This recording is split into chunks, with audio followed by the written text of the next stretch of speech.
கர்த்தருடைய பரிசுத்த நாமத்திற்கு மகிமை உண்டாவதாக. செய்திக்கு ஆதாரமாக பிலிப்பியர் 4ஆம் அதிகாரம் 6வது வசனத்தை நாம் எடுத்துக்கொள்ளலாம். நீங்கள் ஒன்றுக்கும் கவலைப்படாமல் எல்லாவற்றையும் குறித்து உங்கள் விண்ணப்பங்களை ஸ்தோத்திரத்தோடே கூடிய ஜெபத்தினாலும் வேண்டுதலினாலும் தேவனுக்கு தெரியப்படுத்துங்கள். பவுல் பிலிப்பியருக்கு எழுதும்போது எழுதுகிறதை நாம் இங்கே வாசிக்கிறோம். ஒன்றுக்கும் கவலைப்படாமல் என்று சொல்லி இங்கே சொல்லுகிறார். நம்முடைய வாழ்க்கையில இந்த நாட்களில் அநேக கவலைகள் காணப்படுகிறது. வசதி குறைந்தவர்களாயிருந்தாலும், வசதி உள்ளவர்களாயிருந்தாலும், படித்தவர்களாயிருந்தாலும், பெரிய வேலைகளிலே இருப்பவர்களாயிருந்தாலும் கூட அநேக கவலைகளினால் நெருக்கப்பட்டு கொண்டிருக்கிறார்கள். கவலை என்பது நம்முடைய வாழ்க்கையில மிகவும் வேதனைப்படுத்துகிற ஒரு காரியமாக காணப்படுகிறது. உலகத்துல அநேக வியாதிகளுக்கு மருந்து கண்டுபிடித்திருக்கிறார்கள், இன்னும் கண்டுபிடித்து கொண்டு இருக்கிறார்கள். நான் கவலையை தீர்ப்பதற்கு இந்த உலகத்துல எந்த மருந்தும் கண்டுபிடிக்கவில்லை, இந்த மருந்தும் இல்லை. இந்த கவலையை தீர்ப்பது இயேசுவால் மட்டுமே முடியும். நாம் எதற்காகலாம் கவலைப்படக்கூடாது என்று சொல்லி வேதம் நமக்கு சொல்லுகிறது என்பதை நான் உங்களுக்கு சொல்ல விரும்புகிறேன். இதன் மூலம் நம்முடைய வாழ்க்கையில காணப்படுகின்ற கவலைகளை மாற்றி கர்த்தர் நமக்கு பெரிதான ஒரு சமாதானத்தை கட்டளையிடுவாராக. 1 பேதுரு 5:7 சொல்லப்பட்டு இருக்கிறது, அவர் உங்களை விசாரிக்கிறவர் ஆனபடியினால் உங்கள் கவலையெல்லாம் அவர் மேல் வைத்து விடுங்கள் என்று சொல்லப்பட்டு இருக்கிறது. கணவன் கவலையை மனைவின் மேல வைக்க முடியாது, மனைவினுடைய கவலையை கணவன் மேல் வைக்க முடியாது. ஆனால் சங்கீதம் 55:22 இப்படியாக சொல்லுகிறது, கர்த்தர் மேல் உன் பாரத்தை வைத்து விடு, அவர் உன்னை ஆதரிப்பார். அவர் உங்களை விசாரிக்கிறவர் ஆனபடியினால் உங்கள் கவலையெல்லாம் அவர் மேல் வைத்து விடுங்கள். நம்முடைய கவலைகளை எல்லாம் ஒரு மனிதனிடத்துல வைக்க முடியாது, இயேசுவிடத்தில் நம்முடைய கவலைகளை எல்லாம் வைக்கலாம். அவர் நமக்கு சமாதானத்தை தருவார். அதனால தான் ஊழிய நாட்களில் சொன்னார், மத்தேயு 11:28 வருத்தப்பட்டு பாரம் சுமப்பவர்களே, நீங்கள் எல்லோரும் என்னிடத்தில் வாருங்கள், நான் உங்களுக்கு இளைப்பால் தருவேன் என்று சொன்னார்.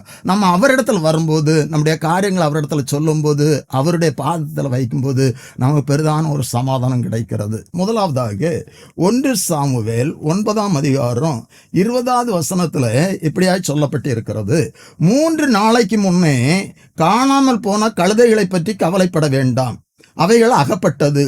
இதல்லாமல் சகல இஸ்ரவேலின் அபேட்சையும் யாரை நாடுகிறது, உன்னையும் உன் வீட்டார் அனைவரையும் அல்லவா என்றான். இப்போ கீசுடைய மகன் சவுல், கீசுடைய கழுதைகள் காணாமல் போய்விட்டது. இப்பொழுது சவுல் வேலைக்காரனோடு கூட கழுதையை தேடி போகிறான். அவர்கள் கழுதையை தேடி கண்டுபிடிக்கல.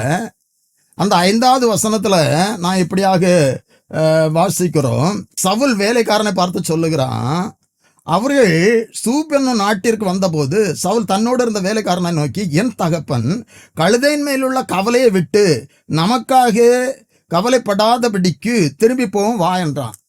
இப்பொழுது கழுதையை தேடி போறாங்க, கழுதையை காணவில்லை.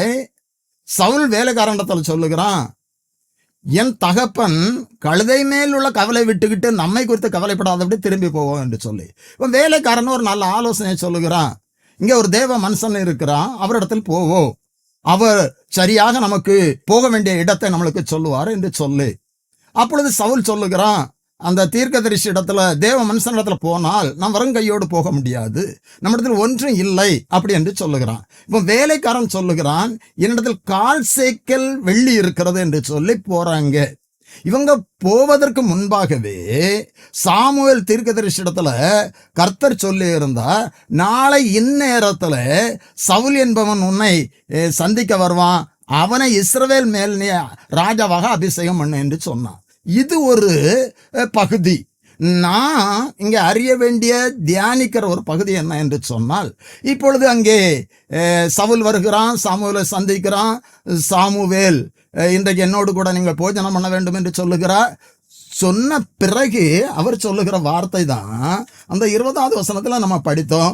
3 நாளைக்கு முன்னே காணாமல் போன கழுதைகளை பற்றி கவலைப்பட வேண்டாம். அப்படி என்று சொன்னால், அன்பான தேவனுடைய பிள்ளைகளே, இதை கேட்டுக்கொண்டு இருக்கிற தேவச்சனமே, நான் உங்களுக்கு சொல்லுகிறேன், 3 நாளைக்கு முன்னாலே காணாமல் போன கழுதைகளை குறித்து கவலைப்பட வேண்டாம் என்று சொல்லி அன்று கர்த்தர் சாமுவேல் தீர்க்கதரிசியின் மூலம் சவுலிடத்துல சொன்னாரே, இன்று நம்மிடத்துல கர்த்தருடைய வார்த்தை சொல்லுகிறது, வார்த்தை கடந்து வருகிறது. கடந்த நாட்களிலே காணாமல் போன இழந்து போனவைகளை குறித்து கவலைப்பட வேண்டாம். ஏசாயா தீர்க்கதரிசி மூலம் சொல்லப்பட்டது, முந்தினவைகளை நினைக்க வேண்டாம், பூர்வமானவைகளை சிந்திக்க வேண்டாம், இதோ புதிய காரியங்களை நான் உங்களுக்கு செய்வேன் என்று சொல்லி கடந்ததை நினைத்து கவலைப்பட்டு எந்த பயனும் நம்முடைய வாழ்க்கையில ஏற்படுவதில்லை. நீதிமொழிகள் 12:25 சொல்லப்பட்டு இருக்கிறது, கவலை நம்முடைய இருதயத்தை ஒடுக்குகிறதாம்.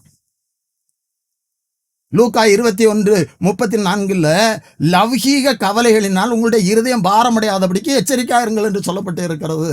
அன்பான தேவனுடைய பிள்ளைகளே, இன்றைக்கு உங்களுடைய வாழ்க்கையில கடந்த நாட்கள்ல நடந்த காரியம் அல்லது கடந்த நாட்கள்ல வந்த இழப்புகள் மூலம் உள்ளத்துல கவலைகள் காணப்படுகிறது என்று சொன்னால், அந்த கவலைகளை கர்த்தர் மேல் வைங்க, கர்த்தர் பாதத்துல வைங்க. கர்த்தர் இன்றைக்கு ஒரு சமாதானத்தை தருவார். நமக்கு என்னதான் இருந்தாலும் ஒரு சமாதானம் இல்லாவிட்டால் எந்த பயனும் இல்லை. கவலையினால என்னால் தூங்க முடியலை என்று சொல்லுகிறார்கள், ஒரு காரியத்தை செய்ய முடியவில்லை என்று சொல்லுகிறார்கள். நான் கவலைப்படுவோம் என்று சொன்னால் நம்மால் நாங்கள் காரியங்களை சரியாய் செய்ய முடியாது. நான் கவலைப்பட்டு கலங்கும் போது நம்முடைய சரீரம் பாதிக்கப்படுகிறது, நம்முடைய உள்ளம் பாதிக்கப்படுகிறது, நம்முடைய செயல்கள் பாதிக்கப்படுகிறது. அன்பான தேவனுடைய பிள்ளைகளை, மீண்டும் நான் உங்களுக்கு சொல்லுகிறேன், கடந்ததை நினைத்து கலங்க வேண்டாம், கடந்ததை நினைத்து கவலைப்பட வேண்டாம். 2 ராஜாக்கள் 6ஆம் அதிகாரம் முதல் பகுதியில் தீர்க்கதரிசிகளின் புத்திரர் எலிசாவை நோக்கி, இதோ நாங்கள் உம்முடன் குடியிருக்கிற இடம் எங்களுக்கு நெருக்கமா இருக்கிறது என்று சொல்லி நாங்கள் யோர்தான் மட்டும் போய் உத்திரத்தை வெட்டி அங்கே குடியிருக்க ஒரு இடம் உண்டாக்குவோம் என்று சொன்னார்கள். சரி போங்கள் என்று சொல்லி இங்கே எலிசா சொல்லுகிறார். அப்பொழுது அவர்களில் ஒருவன், நீர் எங்களோடு வர வேண்டும் என்று சொல்லி கேட்டுகிறான். இப்பொழுது எலிசா கூடாதே சொல்லுகிறார். அங்கே போன பொழுது யோர்தான் பக்கத்தில் போய் அவர்கள் மரங்களை வெட்டுகிறார்கள். வெட்டும்போது ஒருவனுடைய கோடாரி அப்படியே தண்ணீரில் விழுந்து விட்டது. 5வது வசனம் இப்படியா சொல்லுகிறது, ஒருவன் ஒரு உத்திரத்தை வெட்டி விழுத்துகையில் கோடரி தண்ணீரில் விழுந்தது. அவன், ஐயோ என் ஆண்டவனை, இது இரவலாய் வாங்கப்பட்டதே என்று கூவினான். நன்றாய் கவனிங்க. இப்போ அங்க மரத்தை வெட்டி கொண்டு இருக்கிறார்கள், கோடரி அங்கே தண்ணீரில் விழுந்து விட்டது. இப்பொழுது அவன், ஐயோ நான் இரவலா வாங்கிட்டு வந்தேன் அப்படி என்று சொல்லுகிறான். நம்முடைய வாழ்க்கையிலும் கூட சில நேரங்களில் மற்றவர்களிடத்திலிருந்து சில பொருட்களை வாங்கலாம், வாங்கி அது காணாமல் போனால் மிகவும் நமக்கு கவலை உண்டாகும். இவன் ஐயோ என்று சொல்லி கதறுகிறான். இப்பொழுது தேவனுடைய மனுஷன் எலிசா கேட்கிறான், அது எங்கே விழுந்தது? அது இடத்தை சொன்ன பொழுது ஒரு கொம்பை வெட்டி போடுகிறான். இப்பொழுது அந்த கோடாரி இரும்பு தண்ணீரில் மிதக்கிறது. அன்பான தேவனுடைய பிள்ளைகளை, நம்முடைய தேவன், நம்முடைய கர்த்தர் அதிசயங்களை செய்கிற கர்த்தர். தண்ணீரில் மிதக்க வேண்டும் என்று சொன்னால் விஞ்ஞானத்திற்கு அப்பாற்பட்ட காரியம். இது கர்த்தரால் முடியும். 6வது வசனம் சொல்லுகிறது, தேவனுடைய மனுஷன் அது எங்கே விழுந்தது என்று கேட்டான். அவன் அந்த இடத்தை காண்பித்த பொழுது ஒரு கொம்பை வெட்டி அதை அங்கே எறிந்தான். அந்த இரும்பை மிதக்க பண்ணி அதை எடுத்துக்கொள் என்றான். அப்படி அவன் தன் கையை நீட்டி அதை எடுத்துக்கொண்டான். அன்று இப்படிப்பட்டதான் அற்புதத்தை செய்த கர்த்தர் இன்று இந்த வார்த்தையை கேட்டுக்கொண்டிருக்கிற உங்களுடைய வாழ்க்கையில அமிழ்ந்து போன கோடாரியை மிதக்க செய்த நம்முடைய கர்த்தர், அமிழ்ந்து போன ஆசீர்வாதங்களை, அதனால் வேதனைப்பட்டு கொண்டிருக்கிற தேவ பிள்ளைகளை அதை மிதக்க செய்வா, அதை மீட்க, அதை பெற்றுக்கொள்ள கர்த்தர் கிரியை செய்வா. கடந்த நினைத்து கலங்க வேண்டாம், காணாமல் போன கழுதைகளை குறித்து நீ கவலைப்பட வேண்டாம். நம்முடைய வாழ்க்கையிலும் அப்படிப்பட்டதான கிரியைகளை செய்ய வல்லமையுள்ள கர்த்தராய் இருக்கிறார் அவர். இந்த வார்த்தையை கேட்டுக்கொண்டு இருக்கிற தேவ பிள்ளைகளை, மீண்டும் நான் உங்களுக்கு சொல்லுகிறேன், உங்களுடைய வாழ்க்கையில நீங்கள் எதனால் கவலைப்பட்டு கொண்டு இருக்கிறீங்க, எதனால் வேதனைப்பட்டு கொண்டு இருக்கிறீங்க? கடந்த நாட்களில் இழந்து போன செல்வங்களை குறித்தா, இழந்து போன சுகத்தை குறித்தா, இழந்து போன ஆசீர்வாதங்களை குறித்தா கர்த்தர் இன்றைக்கு சொல்லுகிறார், இழந்து போனதை அவர் திரும்ப தர வல்லவராய் இருக்கிறார். சகையனுடைய வீட்டிலே கடந்து சென்று சொன்னார், இன்றைக்கு இந்த வீட்டுக்கு ரட்சிப்பு வந்தது என்று சொன்னது மட்டுமன்றி, இழந்து போனதை தேடவும் ரட்சிக்கவுமே மனுஷகுமாரன் வந்தா. நம்முடைய வாழ்க்கையில இழந்து போனதை பெற்றுக்கொள்ளத்தான், இழந்து போனதை திரும்பவும் தரதான் இயேசு இந்த உலகத்துல வந்தா. நாம் அவரை தேடுவோம் என்று சொன்னார். சகையவனை தேடி வந்து அவரை ஏற்றுக்கொண்ட போது இழந்து போனதை எல்லாம் பெற்றுக்கொண்டான். அப்படியே நம்முடைய வாழ்க்கையிலும் இன்றைக்கு கடந்த நாட்களில் இழந்து போனதை குறித்து கவலைப்பட்டு கொண்டு இருந்தால் அதையெல்லாம் தர வல்லவராயிருக்கிறார். நாம் முழுமையாய் அவரிடத்தில் வருவோம், நம்மை ஒப்பு கொடுப்போம், கர்த்தர் பெரிய காரியங்களை செய்வார். இரண்டாவதாக மத்தேயு 6ஆம் அதிகாரம் 34வது வசனம், ஆகையால் நாளைக்காக கவலைப்படாதிருங்கள், நாளைய தினம் தன்னுடையவளுக்காக கவலைப்படும், அந்தந்த நாளுக்கு அதின் பாடு போதும். நாம் எதற்காக எல்லாம் கவலைப்படக்கூடாது. முதலாவது, கடந்ததை நினைத்து இழந்து போனதை குறித்து நான் கவலைப்பட வேண்டாம், காணாமல் போனதை குறித்து கவலைப்பட வேண்டாம், அது திரும்ப கிடைத்தது. இரண்டாவது, நாளைய தினத்தை குறித்து கவலைப்படாதீர்கள் என்று சொல்லி இயேசு கிறிஸ்து சொன்னார். இன்றைக்கு அநேக பேருடைய உள்ளத்துல எதிர்காலத்தை குறித்ததான ஒரு கவலை, தன்னுடைய எதிர்காலத்தை குறித்து, குடும்பத்தின் எதிர்காலத்தை குறித்து, பிள்ளைகளின் எதிர்காலத்தை குறித்து, நாளைக்கு பிள்ளைகள் எப்படி இருக்குமோ, என் பிள்ளைகளுடைய வாழ்க்கை எப்படி இருக்குமோ என்று சொல்லி அநேக பெற்றோர் கவலைப்பட்டு கொண்டிருக்கிறீர்கள். இயேசு கிறிஸ்து சொல்லுகிறார், நாளைய தினத்தை குறித்து கவலைப்படாதிருங்கள். இயேசு கிறிஸ்து மல பிரசங்கத்துல நான் கவலைப்படக்கூடாது என்பதற்காக அநேக காரியங்களை சொன்னார். 27வது வசனத்துல இப்படியாக சொல்லுகிறார், கவலைப்படுகிறதுனாலே உங்களில் எவன் தன் சரீர அளவோடு ஒரு முழத்தை கூட்டுவான். நான் கவலைப்படுகிறதுனால எதுவுமே செய்ய முடியாது பிள்ளைகளை. யாராவது சொல்ல முடியுமா, நான் கவலைப்பட்டதுனால இந்த காரியம் எனக்கு நடந்தது என்று சொல்லி? நான் கவலைப்படுகிறதுனால எதுவுமே நம்முடைய வாழ்க்கையில நடக்க போகிறதில்லை. இவன் தன் சரீரத்தில் ஒரு முழத்தை கூட்டுவான். இயேசு கிறிஸ்து தெளிவா சொன்னார், ஆகாயத்து பட்சிகளை கவனித்து பாருங்கள், காட்டு புஷ்பங்களை கவனித்து பாருங்கள் என்று சொல்லி, அவைகளெல்லாம் போஷிக்கிற கருத்தை, அவைகளை விட நீங்கள் விசேஷித்தவர்கள் அல்லவா என்று சொன்னார். இன்றைக்கு அப்படிப்பட்டதான ஒரு எண்ணம் நமக்கு வேண்டும் என்று தேவ பிள்ளைகளே. இன்றைக்கு உங்களுடைய வாழ்க்கையில காணப்படுகின்ற கவலைகளை கர்த்தர் மாற்றப் போகிறார். நாளைய தினத்தை குறித்து நான் கவலைப்படக்கூடாது என்று சொல்லப்பட்டு இருக்கிறது. நாளைய தினத்தை குறித்து நான் சில காரியங்களை நான் உங்களுக்கு சொல்ல விரும்புகிறேன். யாக்கோபு 4ஆம் அதிகாரம் 13வது வசனத்துல, மேலும் நாங்கள் இன்றைக்கு அல்லது நாளைக்கு இன்ன பட்டணத்திற்கு போய் அங்கே ஒரு வருஷம் தங்கி வியாபாரம் செய்து சம்பாத்தியம் பண்ணுவோம் என்கிறவர்களே கேளுங்கள், நாளைக்கு நடப்பது உங்களுக்கு தெரியாது. யாக்கோபு ஆக்கியன் இப்படி எழுதுகிறார், நாங்கள் இன்றைக்கு அல்லது நாளைக்கு ஒரு பட்டணத்துல போய் அங்கே தங்கி நாங்கள் ஏன் பண்ணுவோம், சம்பாத்தியம் பண்ணுவோம் என்று சொல்லுகிறவர்களே, நாளை அது நம்முடைய கரத்தில் அல்ல. தாவீது சொன்னார் சங்கீதம் 31:15, என் காலங்கள் கர்த்தருடைய கரத்துல இருக்கிறது. நான் பார்க்கிறேன் தேவ பிள்ளைகளை, இன்று இருப்பவர்கள் நாளை இல்லை. இந்த செய்தியை நான் உங்களோடு பேசி கொண்டிருக்கும் போது கேரளா மாநிலம் வயநாட்டிலே நடந்த காரியத்தை நாம் எல்லாரும் அறிந்திருக்கிறோம். மிகவும் வேதனையான காரியம். கர்த்தர் அவர்களை ஆறுதல் படுத்துவாராக. அருமையானவர்களை இழந்து தவிக்கின்ற குடும்பங்களை, பெற்றோர் இழந்து தவிக்கின்ற பிள்ளைகளை இழந்து தவிக்கின்ற பெற்றோர்களை ஆறுதல் படுத்துவாராக. நாளை என்ன நடக்கும் என்பது தெரியாது தேவ பிள்ளைகளே. நாளை தினத்தை குறித்து கவலைப்படாதிருங்கள். அது நாளை தினத்தினுடைய காரியத்தை கர்த்தர் பார்த்துக் கொள்வார். அந்த அர்த்தம் தான் சொல்லப்பட்டு இருக்கிறது. கவலைப்படும் அந்தந்த நாளுக்கு அதினதின் பாடும் போது அந்தந்த நாளுக்குரிய காரியங்களை கர்த்தர் பார்த்து கொள்வார். நான் கவலைப்பட்டு ஒன்று ஆக போகிறதில்லை. பிள்ளைகளுடைய எதிர்காலத்தை குறித்து இன்றைக்கு அநேக பெற்றோர் பிள்ளைகளுடைய படிப்பை குறித்து கவலைப்பட்டு கொண்டு இருக்கிறார்கள். என் பிள்ளை சரியா படிக்கல. நான் கடந்த நாட்கள்ல நான் உங்களுக்கு சொன்ன ஞாபகம் இருக்கிறது. மீண்டும் நான் உங்களுக்கு சொல்லுகிறேன், படிப்பு மட்டுமல்ல பிள்ளைகளுடைய ஆசீர்வாதம். படிப்பும் தேவை, ஆனால் பிள்ளைகளை ஆசீர்வதிப்பது கர்த்தர். நான் கடமையில தான் செய்ய முடியும். நம்முடைய பிள்ளைகளை கர்த்தர் ஆசீர்வதிப்பா. நீங்கள் கர்த்தருக்கு பயப்படுகிறவர்களா இருந்தால், நான் கர்த்தருக்கு பயப்படுகிறவர்களா இருந்தால், கர்த்தருக்கு பயப்படுகிற பெரியோரையும் சிறியோரையும் அவர் ஆசீர்வதிப்பா. அவர் நம்மை நினைத்திருக்கிறார், நம்முடைய பிள்ளைகளை நினைத்திருக்கிறார் என்று சொல்லப்பட்டு இருக்கிறது. நான் கர்த்தருக்கு பயந்து நடப்போம் என்று சொன்னார். 128ஆம் சங்கீதம் நாம் எல்லாத்துக்கும் நன்றாக தெரியும். கர்த்தருக்கு பயந்து அவர்கள் வழியில் நடக்கிறவன் எவனோ அவன் பாக்கியவான். உன் பிள்ளைகள் உன் பந்திய சுற்றிலும் ஒலிவ மரக்கன்றுகளைப் போல் இருப்பார்கள். கர்த்தருடைய வார்த்தை மாறாதது. நாளை குறித்து கவலைப்பட்டு கொண்டு இருக்கிற தேவ பிள்ளைகளை நாம் கர்த்தருக்கு பயப்படுவோம், கர்த்தருக்கு பிரியமாய் வாழ்வோம், அதிகமாய் பிள்ளைகளுக்காக ஜெபிப்போம். பிள்ளையுடைய காரியங்களை கர்த்தர் பார்த்து கொள்வார்.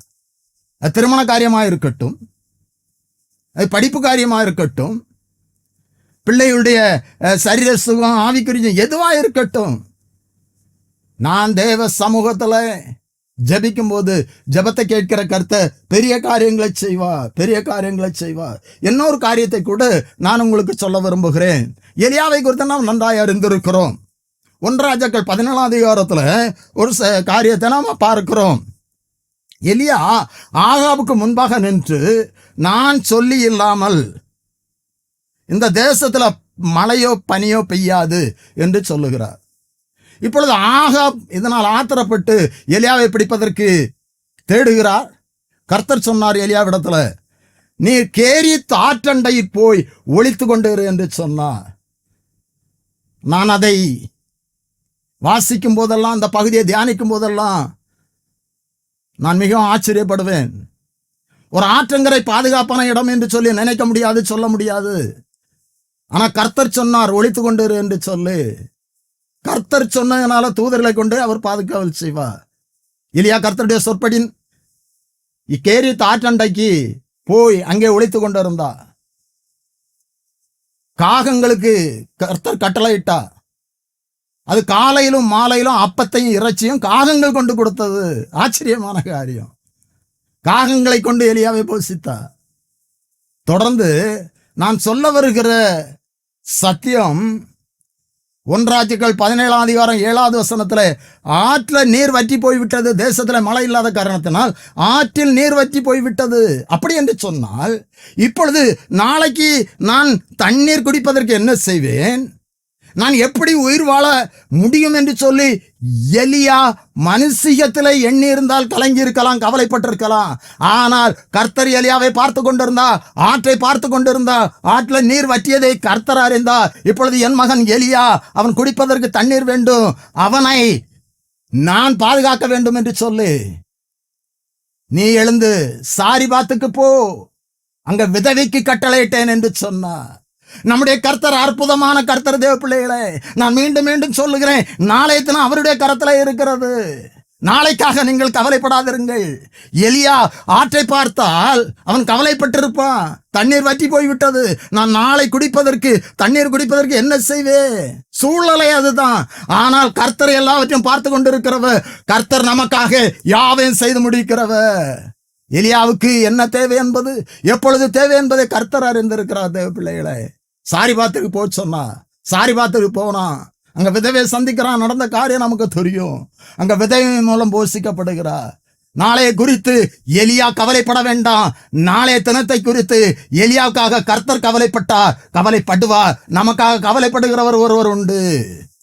நாளைய தினத்தை குறித்து கவலைப்படாதீர்கள். நாளைய தினத்தை குறித்து கவலைப்பட வேண்டாம். முதலாவதாக நான் உங்களுக்கு சொன்னேன், இழந்து போனதை குறித்து, காணாமல் போனதை குறித்து, கடந்த நாட்களை குறித்து கவலைப்பட வேண்டாம். 2வதாக, நாளைய தினத்தை குறித்து நான் கவலைப்பட வேண்டாம். நாளைய தினம் என்பது கர்த்தருடைய கரத்தில் இருக்கிறது. கர்த்தர் அதை பார்த்து கொள்வார். நமக்காக அவர் யாவையும் செய்து முடிப்பார். 3வதாக, லூக்கா 10ஆம் அதிகாரம் 41வது வசனத்துல, இயேசு அவளுக்கு பிரதியுத்தரமாக, மார்த்தாளுக்கு பிரதியுத்தரமாக, மார்த்தாளே மார்த்தாளே, நீ அநேக காரியங்களை குறித்து கவலைப்பட்டு கலங்குகிறாய், தேவையானது ஒன்று, மரியாள் தன்னை விட்டு எடுபடாத நல்ல பங்கை தெரிந்து கொண்டாள் என்றார். 3வதாக நான் உங்களுக்கு சொல்லுகிறது, நம்ம அநேக காரியங்களை குறித்து கவலைப்பட்டு கொண்டு இருக்கிறோம். ஒரு காரியம் அல்ல, அநேக காரியங்களை குறித்து. இயேசு கிறிஸ்து உலகத்தில் சுற்றி திறந்த ஊழிய நாட்கள்ல சொன்னார், மார்த்தாளே மார்த்தாளே, நீ அநேக காரியங்களை குறித்து கவலைப்பட்டு கொண்டு இருக்கிறார். இங்க 2 பேர் சொல்லப்பட்டு இருக்கிறது பிள்ளைகளை, மார்த்தாள் மரியாள். நான் இங்கே பார்க்கும்போது 38வது வசனம் இப்படியா சொல்லுகிறது, பின்பு அவர்கள் பிரயாணமாய் போகையில் அவர் ஒரு கிராமத்தில் பிரவேசித்தார். அங்கே மார்த்தாள் என்னும் பேர் கொண்ட ஒரு ஸ்திரீ அவரை தன்னுடைய வீட்டிலே ஏற்றுக்கொண்டாள். இயேசு கிறிஸ்து அந்த நாட்களிலே வீட்டிலே ஏற்றுக்கொண்டது சில பேர் தான். இயேசு கிறிஸ்து எல்லாரும் ஏற்றுக்கொள்ளவில்லை, வீட்டில் ஏற்றுக்கொள்ளவில்லை, உள்ளத்திலும் ஏற்றுக்கொள்ளவில்லை, வீட்டிலும் ஏற்றுக்கொள்ளவில்லை. இங்கே மார்த்தாள் இயேசு கிறிஸ்து தன்னுடைய வீட்டிலே ஏற்றுக்கொண்டாள். மார்த்தாளை குறித்து நான் அநேக நல்ல காரியங்களை பார்க்க முடியும். யோவான் 11ஆம் அதிகாரத்தில் நாம் பார்க்கும் பொழுது 5வது வசனத்தில் இயேசு மார்த்தாள் இடத்திலும் அவளுடைய சகோதரியின் இடத்திலும் லாசர் இடத்திலும் அன்பா இருந்தா. மார்த்தாள் இடத்துல அன்பா இருந்தார், மரியாள் இடத்துல அன்பா இருந்தா, லாசர் இடத்துல அன்பா இருந்தா. இயேசு நம்ம இடத்துல அன்பா இருக்கிறார். இங்கே லாசரு வியாதியா இருக்கிறான். அந்த முதல் வசனத்துல நாம் வாசிக்கும்போது மரியாளும் அவள் சகோதரியாகிய மார்த்தாளும் இருந்த பெத்தானியா கிராமத்தில் உள்ளவனாகிய லாசரு என்னும் ஒருவன் வியாதிப்பட்டு இருந்தான். இப்பொழுது இதை இயேசு இடத்துல சொல்லி அனுப்புகிறாங்க. இயேசு உடனே வரல, அவர் 4 நாள் கழித்து வந்தார் என்று சொல்லி பார்க்கிறோம். இப்போ இயேசு கிறிஸ்து வருகிறார், அதை கேள்விப்பட்டு மார்த்தாள் ஓடி வருகிறாள். நீங்க நன்றாய் கவனிங்க, மார்த்தாள் இயேசு கிறிஸ்துவை ரொம்ப நேசித்ததற்கு அடையாளமாய் நான் உங்களுக்கு சொல்லுகிறேன். அங்கே லூக்கா 10ஆம் அதிகாரம் 41ஆம் வசனத்தில் அந்த கிராமத்திற்குள் சென்ற பொழுது மார்த்தாள் அவருடைய வீட்டிலே இயேசு கிறிஸ்துவை ஏற்றுக்கொண்டாள். இங்கே யோவான் 11ஆம் அதிகாரத்தில் நம்ம படிக்கும்போது இயேசு கிறிஸ்து சொல்லிவிட்டாங்க, அவர் வரவில்லை, அவர் வந்த பொழுது மார்த்தாள் ஓடி வருகிறார். 20வது வசனம் சொல்லுகிறது, இயேசு வருகிறார் என்று மார்த்தாள் கேள்விப்பட்ட பொழுது அவருக்கு எதிர்கொண்டு போனாள். மரியாளோ வீட்டில் உட்கார்ந்தா. மார்த்தாள், அதை நாம பார்க்கும்போது மரியாளை விட மார்த்தாள் இயேசு கிறிஸ்துவை அதிகமாய் நேசித்ததாக நான் அறிய முடிகிறது. ஓடி வருகிறார், வந்து சில காரியங்கள் சொல்லப்படுகிறது. தொடர்ந்து மரியாள் இடத்துல போய் திரும்ப சொல்லுகிறார். 28வது வசனம், இவைகளை சொன்ன பின்பு அவள் போய் தன் சகோதரியாகிய மரியாளை ரகசியமாய் அழைத்து, போதர் வந்திருக்கிறார், உன்னை அழைக்கிறார் என்றார். ரகசியமாய் அழைத்து. மார்த்தாள் அருமையான ஒரு சகோதரி, அவள் இயேசுவை மிகவும் நேசித்த சகோதரி. சொல்லி அனுப்பின போது உடனே வரவில்லை. 4 நாள் கழித்து வந்த பிறகு கூட இயேசுவே நீர் ஏன் வரவில்லை என்று சொல்லி கேட்கவில்லை. சொன்னால், நீர் இங்கே இருந்தீராரா என் சகோதரன் மரித்திருக்க மாட்டான். அப்படிப்பட்டதான் நல்ல அனுபவம் உள்ள மார்த்தாள். இப்பொழுது மார்த்தாளை குறித்து இயேசு கிறிஸ்து சொல்லுகிறார், மார்த்தாளே, நீ அநேக காரியங்களை குறித்து கவலைப்பட்டு கொண்டு இருக்கிறார். இன்றைக்கு இயேசுவை நாம் அறிந்திருக்கிறோம், ஏற்றிருக்கிறோம், ஆனாலும் அநேக காரியங்களை குறித்து கவலைப்பட்டு கொண்டு இருக்கிறோம். இயேசு கிறிஸ்து மார்த்தாளை பார்த்து சொன்னா, மார்த்தாளே, தேவையானது ஒன்று. மரியாள் தன்னை விட்டு எடுபடாத நல்ல பங்கை தெரிந்து கொண்டா. நீ அநேக காரியங்களை குறித்து கவலைப்படுகிறது, அது வீணான காரியம். இதுல நம்ம பார்க்கும்போது மார்த்தாள் இடத்துல அநேக நல்ல காரியம் இருந்தது. மார்த்தாள் வீட்டில் ஏற்றுக்கொண்டாள், இயேசு கிறிஸ்துவை ஏற்றுக்கொண்டாள். ஆனா முழுமையா அவ உள்ளத்துல வீட்டின் கதவை திறந்தாள், ஆனா இருதய கதவை அவள் சரியா திறக்கல. இயேசு கிறிஸ்து சொல்லுவதை பார்த்தா இந்த மரியாள் அவளுடைய இருதய கதவை திறந்தாள். இன்றைக்கு நான் உங்களுக்கு சொல்லுகிற செய்தி, நாம் இயேசு கிறிஸ்துவுக்காக நாம் வீட்டை திறந்திருக்கலாம், நம்முடைய வாழ்க்கையில இடம் கொடுத்திருக்கலாம், ஆனால் நம்முடைய உள்ளத்தை திறந்து முழுமையா இயேசு கிறிஸ்து இடம் கொடுத்திருப்போமானால் இயேசு கிறிஸ்து என் காரியங்களை பார்த்துக் கொள்வார் என்று சொல்லி நான் கவலைப்பட வேண்டிய அவசியங்களை கவலைப்பட மாட்டோம். அதனால்தான் இயேசு கிறிஸ்து சொன்னார், மார்த்தாளே, நீ அநேக காரியங்களை குறித்து கவலைப்பட்டு கலங்குகிறாய். தேவையானது ஒன்று. மரியாள் தன்னை விட்டு எடுபடாத நல்ல பங்கை தெரிந்து கொண்டா. அப்படி என்று சொன்னா, இன்றைக்கு அநேக காரியங்களை குறித்து கவலைப்பட்டு வேதனைப்பட்டு கலங்கி கொண்டிருக்கிற தேவ பிள்ளைகளே, கர்த்தர் இன்றைக்கு நம்மை பார்த்து சொல்லுகிறார், நீ அநேக காரியங்களை குறித்து கவலைப்பட்டு கலங்கி கொண்டிருக்கிற தேவையில்லை. தேவையானது ஒன்று. நல்ல பங்கை தெரிந்து கொண்டா. தேவையானது ஒன்று. மரியாள் தன்னை விட்டு எடுபடாத நல்ல பங்கு என்று சொன்னால் 39வது வசனத்தில் பார்க்கிறோம், அவளுக்கு மரியாள் எனப்பட்ட ஒரு சகோதரி இருந்தாள். அவள் இயேசுவின் பாதத்தின் அருகே உட்கார்ந்து அவருடைய வசனத்தை கேட்டு கொண்டிருந்தாள். அவருடைய வசனத்தை கேட்பது, அவருடைய வார்த்தையை கேட்பது அது நல்ல பங்கு. அவருடைய வார்த்தையை கீழ்ப்படிவது, கைக்கொள்வது நல்ல பங்கு. அன்பானது என்னுடைய பிள்ளைகளே, 3 காரியங்களை நான் உங்களுக்கு சொன்னேன். கவலையை குறித்துதான். நீங்கள் ஒன்றுக்கும் கவலைப்படாமல் எல்லாவற்றையும் கர்த்தருக்கு தெரியப்படுத்துங்கள். நம்முடைய வாழ்க்கையில ஏதாவது ஒரு காரியம் நடந்தது என்று சொன்னால் நமக்கு அருமையானவர்களுக்கு, நமக்கு வேண்டியவர்களுக்கு தெரியப்படுத்துகிறோம். ஆனால் நம்முடைய கவலைகளை யாரிடத்திலும் தெரியப்படுத்த முடியாது. அதனால எந்த பிரயோஜனமும் இல்லை. வசனம் தெளிவாக சொல்லுகிறது, நீங்கள் ஒன்றுக்கும் கவலைப்படாமல் கர்த்தருக்கு எல்லாவற்றையும் கொடுத்து உங்களுடைய ஸ்தோத்திரத்தோடு கூடிய விண்ணப்பத்தினால் வேண்டுதல் தேவனுக்கு தெரியப்படுத்தும், கர்த்தருக்கு தெரியப்படுத்தும். தேவ பிள்ளைகளே, நாம் எதற்காகலாம் கவலைப்படக்கூடாது? 3 காரியங்களை நான் உங்களுக்கு சொன்னேன். காணாமல் போன கழுதைகளை குறித்து கவலைப்பட வேண்டாம். காணாமல் போன, கடந்த நாட்களில் இழந்து போன எந்த காரியத்தையும் குறித்து கவலைப்பட வேண்டாம். அது கிடைத்தது. அமிழ்ந்து போன கோடாரியை மிதைக்க செய்த கர்த்தர் நம்முடைய வாழ்க்கையில அமிழ்ந்து போயிருக்கிற ஆசீர்வாதங்களை அவருக்கு கிடைக்க செய்வார். கடந்த நேரத்து கலங்க வேண்டாம். நாளைய தினத்தை குறித்து கவலைப்பட வேண்டாம். அநேக காரியங்களை குறித்து நான் கவலைப்பட வேண்டாம். இந்த நாளில நம்முடைய கவலைகளை எல்லாம், நம்முடைய பாரங்களை எல்லாம் கர்த்தருடைய பாதத்தில் வைப்போம். தேவ பிள்ளைகளே, கர்த்தர் மேல் உன் பாரத்தை வைத்து விடு. அவர் உன்னை ஆதரிப்பார். அவர் உங்களை விசாரிக்கிறவரானபடியினால் உங்கள் கவலையெல்லாம் அவர் மேல் வைத்து விடுங்கள். அவர் எல்லாவற்றையும் பார்த்து கொள்வார். உங்களுடைய கவலைகளை மாற்றுவார். கவலைக்கான காரியங்களை அவர் அறிந்திருக்கிறார், ஒரு மனிதனுக்கு தெரியாது. உங்களுடைய கவலைக்கான காரியங்களை கர்த்தர் அறிந்திருக்கிறார், இயேசு அறிந்திருக்கிறார். அவைகளை நம்மை விட்டு மாற்றி நமக்கு பெரிதான ஒரு சமாதானத்தை தருவார். கர்த்தர் உங்களையும் உங்களுடைய பிள்ளைகளையும் ஆசீர்வதிப்பார். நான் ஜெபம் பண்ணுவோம். கலங்காதே, திகையாதே, நான் உன் தேவன். கடந்ததை நினைத்து கலங்காதே, புதிய காரியங்களை செய்வேன் என்று சொன்ன எங்கள் பரிசுத்த பரலோகத்தின் பிதாவே, ஆசீர்வாதமான இந்த இரவு வேளைக்காக உமக்கு ஸ்தோத்திரம் அப்பா. இந்த வேளையிலும் இந்த வார்த்தைகளை கேட்டுக்கொண்டிருந்த, இந்த ஜெபத்திலே பங்கெடுத்திருக்கிற ஒவ்வொருவருக்காக உம்முடைய நாமத்தில் நான் ஜெபிக்கிறேன் அப்பா. எங்களுடைய ஜெபத்தை கேட்கிற தேவன் நீரப்பா. கர்த்தாவே, உம்முடைய பிள்ளைகளுடைய கவலைகளை நீர் மாற்றும்படியாய் உம்முடைய சமூகத்தில் அடியேன் ஜெபிக்கிறேன் அப்பா. கடந்த நாட்களை குறித்து, கடந்த நாட்கள் இழந்து போன நன்மைகள், ஆசீர்வாதத்தை குறித்து அநேக பேர் கவலைப்பட்டு கலங்கி கொண்டு இருக்கிறார்கள். அன்று சாமுவேல் தீர்க்கதரிசி மூலம் நீர் சவுலிடத்தில் சொன்னீர், காணாமல் போன கழுதைகளை குறித்து கவலைப்பட வேண்டாம், அவைகள் கிடைத்தது. அப்படியே கர்த்தாவே, அமிழ்ந்து போன கோடாரியை நீர் மிதக்க செய்தீரப்பா.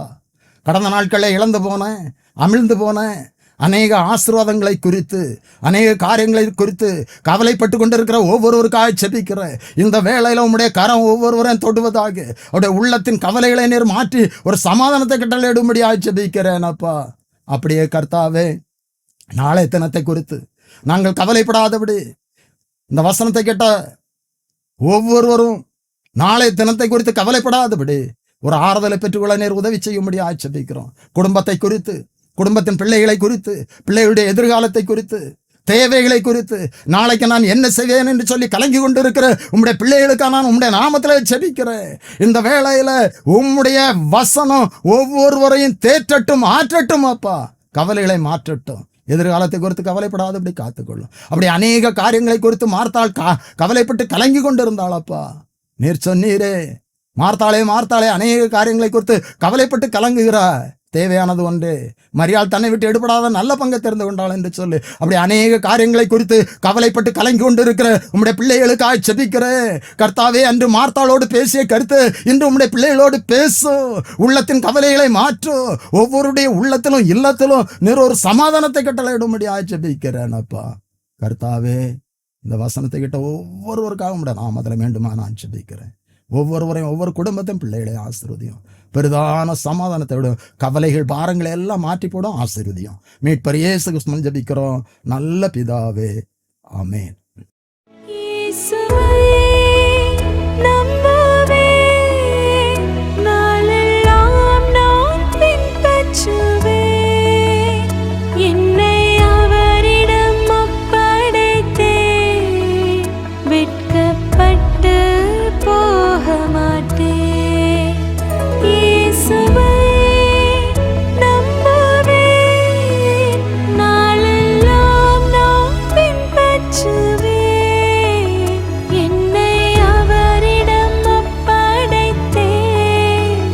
வெட்கப்பட்டு போக மாட்டேன்.